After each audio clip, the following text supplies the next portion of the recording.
and they focus primarily on creating earned income sources to support the center's operation and increase children's opportunity for education, health care, and jobs.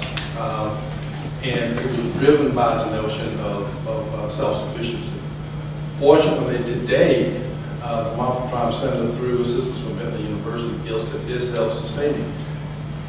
It generates enough income and enough of its own resources not to have to go to the outside, and sustain its current level of operation. And so from this, Bentley was taking students on service learning tours to the center, and students wanted long periods of engagement. And so essentially what happened, grew out of that then was this move to say, okay, you know, we've done this thing for the Moffett Tribe Education Center. Maybe it's time for us to bring some of the expertise of this university to other NGOs in Ghana. And so in 2009, I was approached by Bentley as it began its first year of development of this Ghana Local Social Responsibility Internship Program to become involved. Essentially what Bentley did was, through my relationship with Professor Diane Kellogg at the university, Hope for Africa, really just the NGO that the executive vice president of, was contracted by Bentley University to work with them as one of their partners. And one of the reasons they did that was because they wanted eyes and ears and boots on the ground that was active familiar with the territory, understood the people and culture there in Ghana, while at the same time understanding what the university wanted to do. So it was a great marriage. So we started out, and as I said, this has sort of been the development of a modeling process. We began to bring on other partners. For example, the Diaspora Africa Forum in Ghana has provided office space to Bentley University, so now we actually have a physical location where we have our offices and we're housed there. Our students can come there. It's very, very comfortable. It's in the Du Bois Center, which is a landmark tourist location there. We're in the back, and it's a very modern building. We have access to everything, internet, etc. So that was a coup for us, and we just recently had Dr. Erica Bennett here as our guest, kicking off our 2011 internship program for next summer. We engaged with the NGO section of the Ghana Department of Social Welfare, which gave us access to information and NGOs that are active and approved by this department in Ghana that we could call on as our partners. Of course, as I said, Hope for Africa. So what we wound up ultimately doing was putting all these people together and beginning to actually develop this model. Some of the things that we include in this model is, common sense kinds of things. First of all, when I talk to NGOs on the ground, we talk about the fact that Bentley is their partner, but we don't just talk about that. We actually demonstrate the fact that it is. I go back to the sort of 2-week wonder thing. People in Africa and the third world are accustomed to people coming in, spending whatever period of time they're doing to do their study, to do their thing, and get what they need, and to leave, without any commitment to being engaged and staying engaged. Whether or not that is you come once a year and you spend 2 weeks in a service learning program, or you come once a year and you spend 8 weeks in an internship program, it is a consistent, ongoing relationship that you build with the organizations. And so their expectation to realize you're there, there's a commitment. And I think that's crucial. You can't go in and leave and have the people begin to trust you.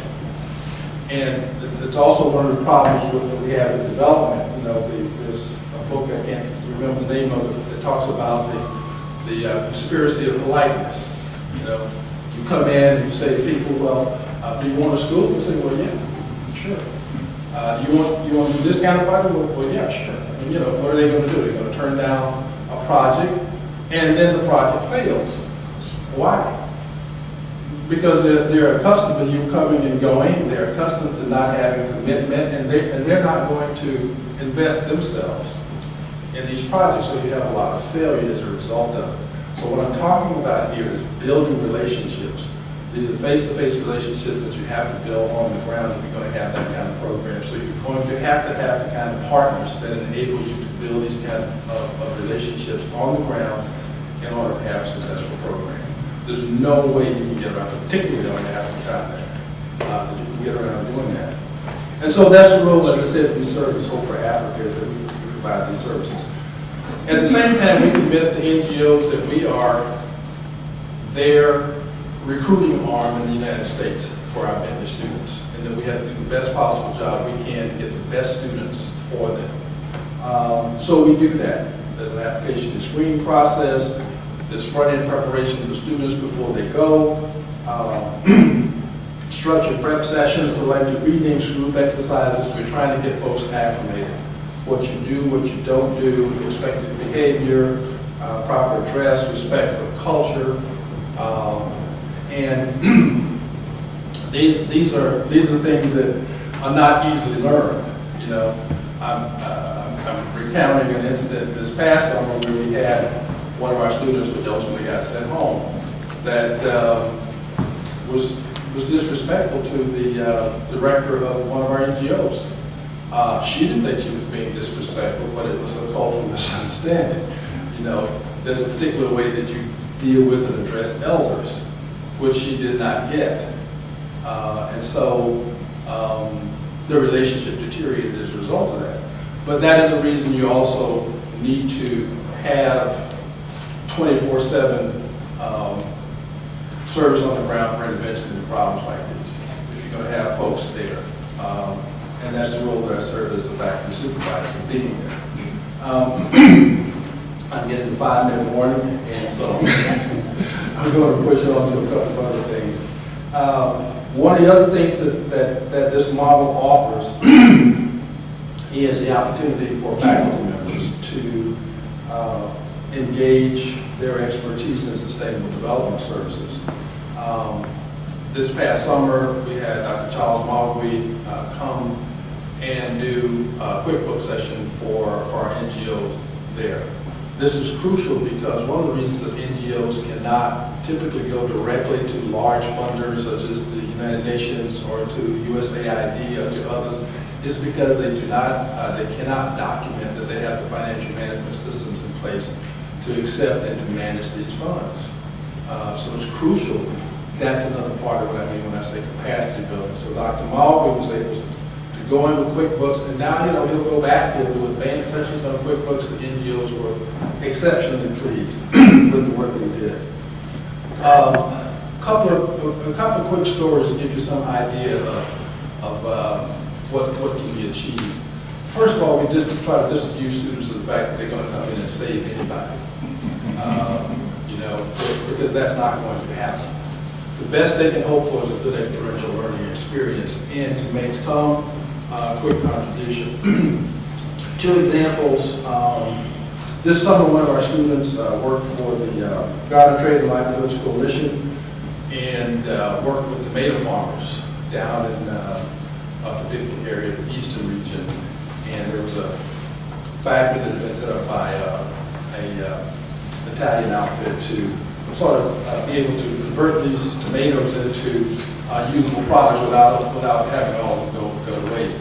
One of the problems that they were having was with just being able to get enough seedling stock in order to grow the tomatoes. Well, I went in and I said to them, listen, you can do grafting of these tomato plants, and they'd never heard of that. Fortunately, there was another NGO that we worked with who did have that experience. So they came in, they did a workshop. Long story short, because of our students' engagement, these 2 NGOs are now talking to each other. So one of the things that we do is that we've been able to pull NGOs together that have not been communicating and talking to each other to bring their expertise to bear on problems that that are easy to solve, but nobody's talking to each other. So we've been able to facilitate, those kinds of experiences through the internship program. That is capacity building, I think, at its best in terms of what we're to do. I'm going to stop it there because I've been told that I'm out of time. Story of my life. And we'll be able to take questions later on. We'll talk a little bit more about the experiences that we've had through the Governor Global Social Responsibility Internship Program. Thank you.